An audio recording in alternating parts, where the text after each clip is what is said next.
மாத பலன் விஸ்வாவசு வருஷம் ஆனி மாதம் 15/6/2025 16/7/2025 வரணும் உண்டான காலகட்டத்தை ஆனி மாதம்னு தமிழ் மாதமான அதாவது சித்திரையிலிருந்து 3வது மாதமும் உத்தராயணத்தின் 6வது மாதமும் சொல்லக்கூடியது. அதாவது இதுவே கடைசி மாதம், உத்தராயணத்தினுடைய கடைசி மாதம். அதுக்கு அடுத்தது தட்சிணாயனம் பிறக்கும். பொதுவாகவே மாத கிரகங்கள்னு சொல்லக்கூடியது சூரியன், செவ்வாய், புதன் மற்றும் சுக்கிரன், இந்த 4 கிரகங்களுடைய மாற்றங்களை வச்சு தான் பேசுவோம். நம்ம இந்த சூரியன் ஒரு ராசியிலிருந்து அடுத்த ராசிக்கு செல்றதை வச்சு சூரியனுடைய மாற்றங்களை வச்சு தான் மாதத்தை நிர்ணயம் செய்வோம். அதனால் சூரியன் ஒரு ராசியிலிருந்து அடுத்த ராசிக்கு செல்லக்கூடியதை சௌரமான மாதம் அப்படின்னு சொல்லக்கூடிய வகையில் நம்ம தமிழ்நாடு மற்றும் பஞ்சாப் இந்த மாதிரியான மாநிலங்கள் சொல்கிறது. மிச்ச மாநிலங்கள் அப்படின்றது சந்திரமானம்னு சொல்லக்கூடிய அமாவாசைக்கு அடுத்த நாளோ பௌர்ணமியின் அடுத்த நாளோ இருக்கக்கூடிய நாட்களை மாதம் பிறந்ததாக எடுத்துக்கொள்கிறது. இந்த மாதம் ஆனி மாதம். இந்த மாதத்தில் முதல்ல வரக்கூடிய மாற்றங்கள் என்னென்ன, அதாவது கிரகங்களினுடைய மாற்றங்கள் என்னென்ன, மாத கிரகங்களின் மாற்றங்கள் என்னென்ன இருக்குது, இந்த மாதத்தில் இருக்கக்கூடிய கோல்சாரம் என்ன, அதை தவிர இந்த மாதத்தில் வரக்கூடிய விசேஷ நாட்கள் என்ன அப்படின்றத பார்ப்போம். அதற்கு பிறகு ஒரு ராசியாக மேஷம் முதல் மீனம் வரை எப்படி இருக்குது அப்படின்றதையும் பார்க்கலாம். இந்த மாதத்தினுடைய கோல்சாரம் அப்படின்னு சொல்லும்பொழுது மேஷத்தில் சுக்கிரன் இருக்கார், மிதுனத்தில் 3 கிரகங்கள், அதாவது புதன், குரு மற்றும் சூரியன். ஏன்னா மிதுன மாதம் அப்படின்றதுனால சூரியனும் 3ஆம் இடத்துல இருக்கார். 5ஆம் இடம் அப்படின்னு சொல்லக்கூடியது அப்படின்னு பார்த்தோம்னா சிம்மம். சிம்மத்தில் 2 கிரகங்கள், அதாவது செவ்வாயும் கேதுவும் இருக்குது. அது தவிர பார்த்தோம்னா 11ஆம் இடம் அப்படின்னு சொல்லக்கூடிய கும்பத்தில் சனி மற்றும் ராகு, இந்த 2 கிரகங்கள். மொத்தமாக பார்த்தலையானால் இந்த மாதம் ராகு கேத்துக்குள்ளே எல்லா கிரகங்களும் அடைபட்டு இருக்குது. இது ஒரு விஷயத்தை நம்ம கூர்மையாக கவனிக்கணும். அதனால் நம்மளுடைய முயற்சிகள் எல்லாவற்றையும் வெளிநாட்டில் இருக்கக்கூடியவர்கள், அந்நிய சக்திகள் எடுத்துக்கொள்ளக்கூடிய வாய்ப்புகள் மிகவும் அதிகமாக இருக்கும். இந்த காலகட்டங்களில் போடுகிற முயற்சி நம்மளுக்கு பெரிய வெற்றியை தரக்கூடிய காலகட்டமாக அமையும். சரி, இந்த மாதத்தில் வரக்கூடிய மாற்றங்கள் என்னென்ன அப்படின்னு பார்த்தோம்னா, சூரியன் நான் ஏற்கனவே சொன்னேன் 15/6 அன்னைக்கு மிதுனத்துக்கு வந்துடுறார். அதனால தான் ஆனி மாதம் அப்படின்னு சொல்லக்கூடியது.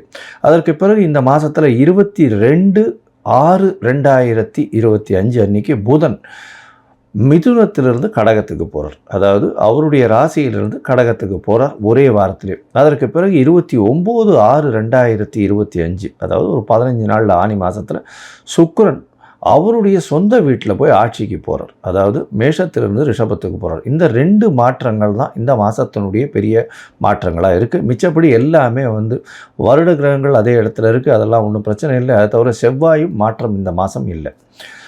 சரி, இந்த மாதத்தில் பார்த்தடையானால் என்னென்ன விசேஷங்கள் வருது அப்படின்னு பார்த்தோம்னா, ஆனி மாதம் அப்படின்னு எடுத்தோம்னாலே முதல்ல சொல்லக்கூடியது ஆனி திருமஞ்சனம் அப்படின்னு சொல்லக்கூடியது. ஏன்னா நடராஜருக்கு 6 முறை தான் ஒரு வருடத்திற்கு திருமஞ்சனம் பண்ணுறாங்க. அதில் ஆனி திருமஞ்சனம் மிகவும் விசேஷம். ஆனி உத்தரத்தன்னைக்கு பண்ணக்கூடியது.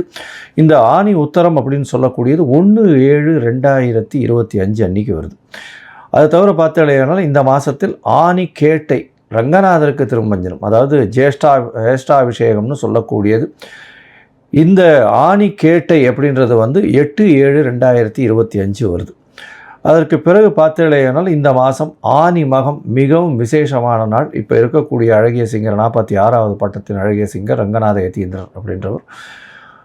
இந்த அழகிய சிங்கரின் திருநக்ஷத்திரம் அப்படின்னு சொல்லக்கூடியது ஆனி மகம். அது தவிர சைவ குறவர்கள் 4வர்னு சொல்லக்கூடிய மாணிக்க வாசகரனுடைய இந்த இது திருநக்ஷத்திரம்னு சொல்கிறார். அதனால் சைவ குறவர்களுக்கும் மிகவும் ஏற்றமான நாள், அதுவும் மாணிக்க வாசகருக்கு மிகவும் ஏற்றமான நாள் இது. இது என்றைக்கு வருது அப்படின்னு பார்த்தோம்னா 30/6/2025 அன்றைக்கி வருது. சரி, அருணகிரிநாதர் பிறந்த தினம் அப்படின்னு சொல்லக்கூடியது. அருணகிரிநாதர் என்னைக்குன்னா ஆணி மூலம் அப்படின்னு சொல்லக்கூடியது 8/7/2025 அன்றைக்கி பார்த்தோம்னா, அதாவது 9/7 8ஆம் தேதி அன்றைக்கி ஆணி கேட்டைக்கு அடுத்தது மூல நட்சத்திரம். 9ஆம் தேதி அன்றைக்கி அவர் அருணகிரிநாதரை பற்றி சொல்லவே வேண்டாம். அதாவது சைவ சமய பாடல்கள் நிறைய எழுதியிருக்கார். அதனால் அருணகிரிநாதரை பற்றி ஒரு பெரிய இது இருக்குது. அருணகிரிநாதர் பிறந்த நாளாக சொல்லக்கூடியது. அதற்கு பிறகு பார்த்தீர்களேயானால் ஆனி அமாவாசை இந்த மாதம் 25/6/2025 அன்றைக்கி ஆனி அமாவாசை. சூரியனும் சந்திரனும் ஒரே பாகையில் வரக்கூடிய, ஒரே ராசியில் வரக்கூடிய நாள். அதே போல் 10ஆம் தேதி, அதாவது 10/7/2025 அன்றைக்கி பௌர்ணமி. அதாவது பௌர்ணமி ரொம்பவுமே விசேஷம். ஆனி பௌர்ணமி அப்படின்னு சொல்லக்கூடியது மிகவும் விசேஷமான காலகட்டமாக சொல்லக்கூடியது. அதனால் இந்த காலகட்டங்கள் இந்த மாதத்தில் வரக்கூடிய விசேஷமான நாட்களாக சொல்கிறோம். சரி, இந்த மாதத்தில் ஒரு ராசியாக மேஷம் முதல் மீனம் வரை எப்படி இருக்குது அப்படின்றத பார்க்கலாம். அதற்கு முன்னாடி என்னுடைய மொபைல் நம்பர் ஸ்டாலிங்கில் போயின்னு இருக்கும். உங்களுக்கு அஸ்ட்ராலாஜிக்கல் கன்சல்ட் தேவைப்பட்டுமே ஆனின் நீங்கள் எனக்கு ஃபோன் பண்ணுங்க. உங்களுடைய date, time, place of birth, உங்களுடைய பெயர், உங்களுடைய தாய் தகப்பனார் பெயர், இது மட்டும் எனக்கு அனுப்புங்க. என்னுடைய கட்டணம் என்ன அப்படின்றத சொல்கிறோம். நீங்கள் அந்த கட்டணத்தை அனுப்பி அதனுடைய ரசீதையும் வாட்ஸ்அப் பண்ணுங்க. அதற்கு பிறகு உங்களுடைய ஜாதகத்தை போட்டு அப்பாயின்மெண்ட் கொடுக்குறேன். நான் இதுவரையிலும் பார்த்தேனால் அதாவது நிறைய பேர் ஜாதகத்தில் அவளுடைய நட்சத்திரமே சந்தியில் இருக்குது. அதனால் நட்சத்திரமே தெரியாத அளவுக்கு இருக்கா. 50 வயசு 55 வயசுலாம் இருக்கிறவாள்லாம் பார்த்தேன்னா நட்சத்திர சந்தியில் அவள் என்ன ராசின்னே தெரியாமல் அர்ச்சனை பண்ணிட்டு இருக்கா. அதாவது மேஷராசி அப்படின்னு சொல்லி கிருத்திகை நட்சத்திரம்னு அர்ச்சனை பண்ணிட்டு இருப்பாள். ஆனால் ரிஷபராசி கிருத்திகை 2ஆம் பாதத்தில் இருப்பாள். அதனால் பார்த்தேன்னா ரிஷபராசிக்கு உண்டான யோகனுடைய தசை நடக்கும். ஆனால் இப்போ மேஷராசிக்கு உண்டான யோகருக்கு அது ஏற்ற திசையாக இருக்காது. ஸோ அந்த மாதிரியான பிரச்சனைகள்னால அவருக்கு நல்ல திசை தானே, ஏன் இப்படி நடக்கிறது அப்படின்னு கேட்டுருப்பாள். சந்தி இருக்கிறதுனால மிகப்பெரிய பிரச்சனைகள் வரக்கூடும். அதனால் உங்களுடைய ஜாதகத்தில் ராசி சந்தி, நட்சத்திர சந்தி, நட்சத்திர பாத சந்தி, லக்ன சந்தி என்ன இருக்குன்றதை பார்த்துட்டு அதற்கு பிறகு உங்களுக்கு நான் அப்பாயின்மெண்ட்டை கொடுத்துட்டு உங்களோடைய டிஸ்கஸ் பண்ணுறேன். சரி, இப்போ மேஷம் முதல் மீனம் வரை ஒரு ராசியாக இந்த ஆனி மாதம் விஸ்வாவசு வருஷம் 15/6/2025 முதல் 16/7/2025 வரை உண்டான காலகட்டம் அப்படின்றத பார்க்கலாம். கன்னி, உத்தரம், ஹஸ்தம், சித்திரை இந்த 3 நட்சத்திரம் 9 பாதங்களை கொண்ட ராசியின் அதிபதினு சொல்லக்கூடியவர் புதன். இந்த மாதம் பார்த்தேன்னா விஸ்வாவசு வருஷம் ஆனி மாதத்தில் பார்த்தேன்னா உங்களுடைய அதாவது வருட கிரகங்கள்னு சொல்லக்கூடிய சனி, ராகு, கேது இவெல்லாம் நல்ல ஒரு பொசிஷனில் இருக்கா, ஒன்றும் பிரச்சனை இல்லை.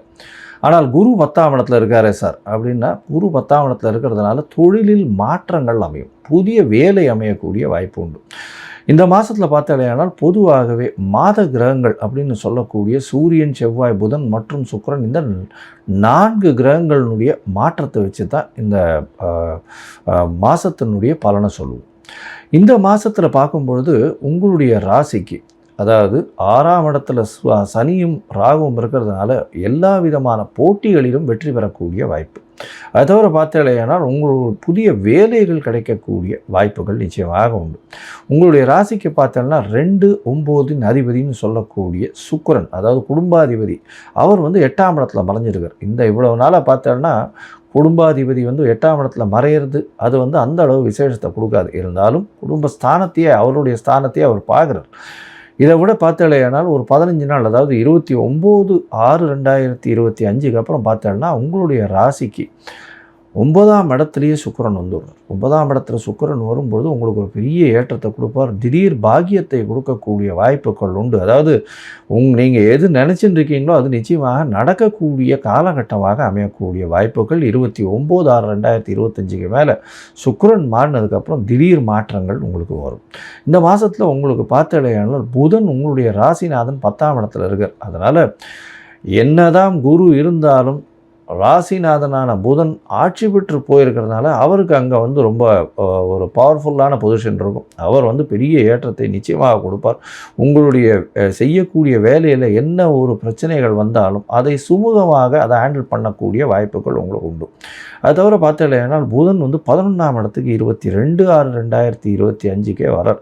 ஒரே வாரத்திலே, இந்த மாதம் பிறந்து ஒரே வாரத்திலே வரார். இந்த மாதம் பிறந்து ஒரே வாரத்தில் வரும்பொழுது 11ஆம் இடத்துல லாபஸ்தானத்தில் ராசிநாதனே இருக்கிறதுனால நீங்கள் எடுக்கக்கூடிய முடிவுகள் எல்லாமே வெற்றிகரமாக இருக்கும். மூத்த சகோதர சகோதரிகள் மூலியமாக நல்ல ஒரு ஏற்றமான காலகட்டமாக அமைய போகிறது. எடுத்த காரியங்கள் நிச்சயமாக, எடுத்த விஷயங்கள் நிச்சயமாக வெற்றி பெறும். உங்களுடைய அபிலாஷைகள் எல்லாமே வெற்றி பெறக்கூடிய வாய்ப்புகள் நிச்சயமாக உண்டு. இந்த மாதம் பார்த்தேடையானால், அதாவது ஆனி மாதத்தில் பார்த்தேடையானால், உங்களுடைய ராசிக்கு 12ஆம் இடத்துல செவ்வாயும் கேத்துவும் இருக்கிறதுனால தூக்கத்தை கெடுக்கக்கூடிய வாய்ப்புகள் நிச்சயமாக உண்டு. நல்ல தூக்கம் இருக்காது. ஏன்னா அயன சயன போக ஸ்தானத்தை கெடுக்கிறார். அதுவும் 8ஆம் அதிபதி 12ஆம் இடத்துல போய் இருக்கிறதுனால ஷார்ட் ட்ரிப், வெளிநாடு, வெளியூர், வெளிமாநிலம் போயிட்டு வரக்கூடிய பாக்கியத்தை கொடுப்பார். அதனால் குடும்பத்தை விட்டு பிரிந்து போக வேண்டிய கட்டாயத்தையும் ஏற்படுத்துவார். இந்த மாதத்தில் பார்த்தீங்கன்னா உங்களுடைய முயற்சிகள் எல்லாமே வெற்றி பெறும். இருந்தாலும் சில நாட்கள் முயற்சிகளை தள்ளி போடுறது நல்லது. அந்த சில நாட்கள்னு சொல்லக்கூடியது சந்திராஷ்டம நாட்கள். இந்த சந்திராஷ்டம நாட்கள் அப்படின்றது சந்திரன் உங்களுடைய ராசிக்கு 8ஆம் இடத்துல மறைஞ்சி இருக்கக்கூடிய காலகட்டத்தை சொல்கிறது. இந்த சந்திராஷ்டம நாட்களில் பார்த்தீங்கன்னா நீங்கள் அருகில் இருக்கக்கூடிய கோவிலில் உங்களால் முடிஞ்ச பச்சரிசி, நெல் ஏதாவது தானம் கொடுக்கறதன் மூலியமாக சந்திராஷ்டமத்தின் தாக்கம் நிச்சயமாக குறையும். இந்த மாதம் கன்னியா ராசிக்காரர்களுக்கு பார்த்தோன்னா சந்திராஷ்டம காலம் 20/6/2025 22/6/2025 வரலும் சந்திராஷ்டம காலம் இருக்குது. அதனால் அந்த காலகட்டத்தில் புதிய முயற்சி வேண்டாம், வெளியூர் வெளிமாநில பிரயாணம் வேண்டாம்னு சொல்கிறோம். சரி, மொத்தத்தில் பார்க்கும்பொழுது இந்த கன்னியா ராசிக்காரர்களுக்கு ஏற்றமான காலகட்டமாக அமைய போகிறது. புதிய வேலை அமையக்கூடிய வாய்ப்பு, போட்டிகளில் வெற்றி அமையக்கூடிய வாய்ப்புகள் நிச்சயமாக உண்டு. உங்களுடைய தொழிலில் மாறுதல்கள் வரக்கூடிய வாய்ப்புகள் உண்டு. தூக்கங்கள் கெடக்கூடிய வாய்ப்புகள் உண்டு. வெளிநாடு, வெளியூர் போயிட்டு வரக்கூடிய பாக்கியங்கள் ஏற்படக்கூடிய வாய்ப்புகள் உண்டு. உங்களுக்கு திடீர் பணவரவு வரக்கூடிய வாய்ப்புகள் உண்டு. பாக்கியங்கள் வரக்கூடிய வாய்ப்புகள் உண்டு. வெளிநாடு போய் படிக்கணும்னு நினைக்கிறவங்களுக்கு 29/6/2025 மேலே கண்டிப்பாக போகக்கூடிய வாய்ப்புகள் நிச்சயமாக இருக்கும். உங்களுடைய ராசிநாதனே 11ல் இருக்கிறதுனால எடுத்த காரியங்கள் எல்லாவற்றிலும் லாபங்கள் அதிகமாக இருக்கக்கூடிய வாய்ப்புகள் உண்டு. தொழிலில் அபரிமிதமான லாபங்கள் உண்டு. 12ஆம் அதிபதியும் 12க்கு 11ல் இருக்கிறதுனால செலவுகள் சுப செலவுகளாக வரும். ஏற்றமான செலவுகளாக இருக்கும். மொத்தத்தில் பார்த்தலையானால் உங்களுக்கு தூக்கம் கெடக்கூடிய நல்ல வெற்றி செய்தி தரக்கூடிய மாதமாக இந்த விஸ்வாவசு ஆனி மாதம் அமையும். நீங்கள் அருகில் இருக்கக்கூடிய நவநீத கிருஷ்ணன் கோவிலுக்கு போயிட்டு வாங்க. நல்ல ஒரு ஏற்றமும் மாற்றமும் உங்களுடைய வாழ்வில் நிச்சயமாக வரும்.